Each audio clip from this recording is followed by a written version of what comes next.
Hi, everyone.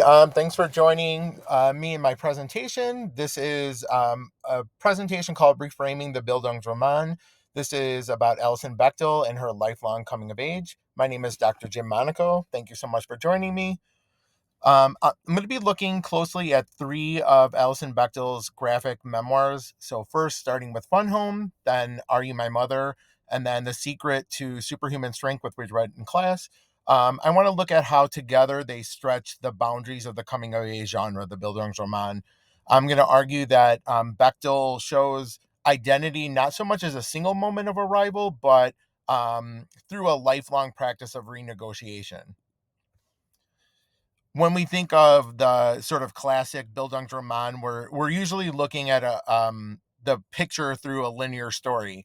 Some sort of young protagonist grows up, they learn a lesson, and they reach maturity. But Bechdel sort of resists that type of a model. So across her memoirs, she keeps revisiting the same questions about sexuality, about family, selfhood, but all at different ages. And these notes here sort of speak to that. As Dr. Niall Coleman Nance Carroll, our professor for the class, notes in one of his lectures, Bechdel does reimagine the developments as sort of recursive rather than being progressive. So I think like that recursion, it sort of circles back instead of moving straight forward. It's key to how Bechdel expands the genre of the Bildungsroman. My central claim is that Bechdel really does transform the coming of age narrative into more of a lifelong practice. So her representation of sexual orientation evolves from revelation in youth, as she's talking about it in Fun Home, to more reflection in adulthood, and then finally to reintegration in later life, like we saw in Secrets.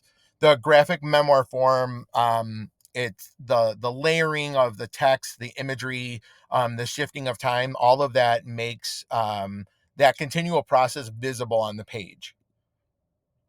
In terms of the genre context, the traditional Bildungsroman often ends when the protagonist enters adulthood and enters into society. But Bechdel instead really blends the genre with autobiography and memoir. So she really keeps the lens focused on one life, but across multiple decades. So each book then sort of functions as a chapter in a larger story of becoming for Bechdel. Her use really of nonlinear time, the gendered experience, visual storytelling, queers this sort of form, and it disrupts its assumption that growth ever really ends, that we're continuously doing this throughout our lives. Starting with Fun Home back in 2006, Bechdel, this was a coming of age sort of intertwined with her discovery of her father Bruce's hidden sexuality as a gay man. So she writes a quote here that I liked was, "My realization at 19 that I was a lesbian came at the same time that I discovered my father's death." So that sort of dual revelation, her father stepped in front of a truck and killed himself, dealing with his own sexuality. So kind of this dual revelation really collapses discovery and loss into one thing. Um, Through like mirrors, through diaries, the literary allusions that she presents in Fun Home and all of her novels or graphic novels, she really stages identity as revelation and a point of rupture. So a child learning who they are, in this case, who she is, by rereading the life of her father, which was a really concealed life. Visually, Fun Home is dense, it's symmetrical. You can see in the picture here the Gothic house that they grew up in, the Fun Home, which was a funeral home, the libraries, mirror imagery, all really suggest confinement. The adult narrator of Alison Bechdel really overlays commentary on childhood scenes that she just can't change. So, kind of using Mikhail Bakhtian terms, the chronotype of Fun Home really collapses time and space. Childhood and adulthood coexist in each of these panels in Fun Home, and that tension between visual present and narrated past introduces Bechdel's sort of recursive mode of growth.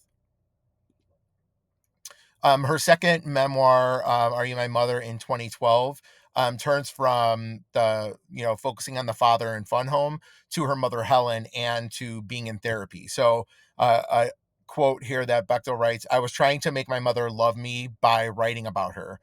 So the focus shifts really from revelation to analysis, that the past is sort of reconstructed in the present.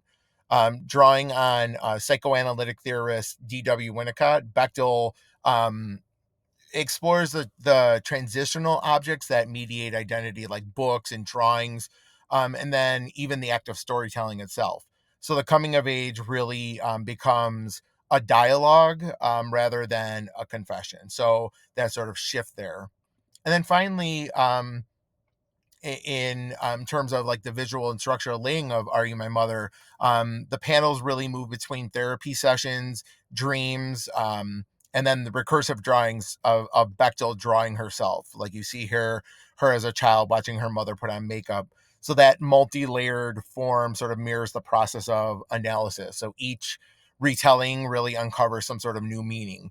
The mirror chapter really sort of literalizes the search for her own self-recognition. And Bechdel's recursive narration parallels sort of that circular work that you do in therapy, like insights gained, things that are lost and revisited.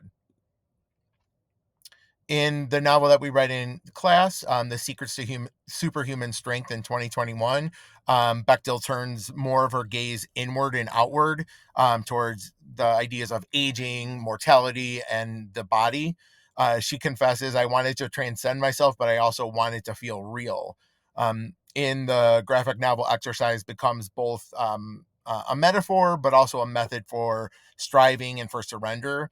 And her queerness is fully integrated in this novel, unlike previous graphic novels. It's no longer about discovery of difference, but more of a part of a larger spiritual and creative search. The question is no longer about who am I, it's more about how do I live fully while I still can. The visual style sort of evolves in this 2021 graphic novel. It feels a lot freer. So Fun Home sort of those muted tones give way to like bright colors and open landscapes, such as the landscape that you see here. Outdoor movement replaces a lot of the claustrophobic interiors of the earlier books, especially in Fun Home. And then the chronotype expands. It moves from domestic rooms to mountain paths, and it symbolizes more of a widening of selfhood and acceptance. The thematic progression across this trilogy, across these works, we can trace in Fun Home, the focus is really about the father and the discovery of queerness. And then in Are You My Mother, it's about the mother and the reflection through analysis. But then in Superhuman Strength, it's self and integration through the body and through art. So each stage really reframes the Bildungsroman not as linear progress, but again, as this ongoing practice. Identity really is continually rewritten through relationships.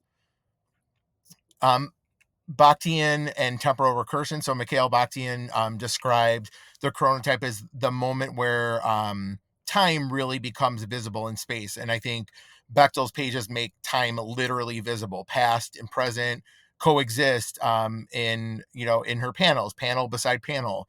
Each memoir is re-narrated, re-narrating earlier stages.